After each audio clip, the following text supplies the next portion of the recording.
বাদাইম্মা চিনেন? বাদাইম্মা, অনেক বাদাইম্মা আছে সাকিব আল হাসানের সাথে নাকি তারেক রহমানের তুলনা করে। আরে ভাই, খাম্বাসপুর গত 17 বছর থেকে দেশ থেকে বিতাড়িত, আর এই সাকিব আল হাসান গত 17 বছর মাঠে থেকে বাংলাদেশকে সার্ভিস দিয়ে গেছে। অনেক দেশ আছে না, সাকিব আল হাসানের নাম শুনলে সঙ্গে সঙ্গে বাংলাদেশকে চিনে যায়, কিন্তু বাংলাদেশের নাম বললে বাংলাদেশ চিনে না।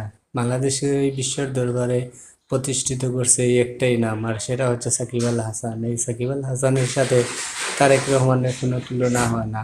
যারা তুলনা করে ওইলা সব হচ্ছে বাদাইম্মা। বাদাইম্মা ছাড়া কেউ এই কাজ করতেই Yes. পারে না। Goodbye.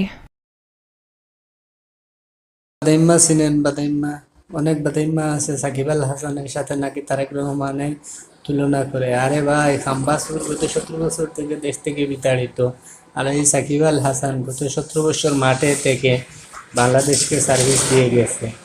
অনেক দেশ আছে না, সাকিব আল হাসানের নাম শুনলে সঙ্গে সঙ্গে বাংলাদেশকে চিনে যায়, কিন্তু বাংলাদেশের নাম বললে বাংলাদেশ চিনে না।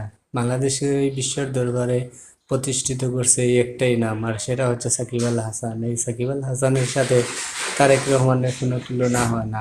যারা তুলনা করে ওইলা সব হচ্ছে বাদাইম্মা। বাদাইম্মা ছাড়া কেউ এই কাজ করতেই Yes. পারে না। Goodbye.